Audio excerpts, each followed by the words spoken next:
Welcome guys. On this video I am going to show you how to enable autoplay or loop on your iOS. So if you're watching a video on YouTube, right, and you want to loop that particular video, here is actually how to loop the video. Now I'm going to close this video because it is going to show adverts, right?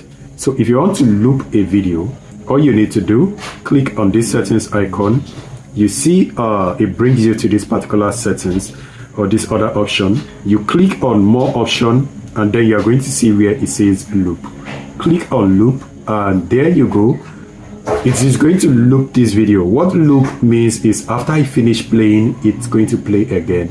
I do this often on music, so I hope this video helped you to loop your video on iOS. If you have further questions, leave it on the comment section. I already done this for Android, so I will see you guys on the next one.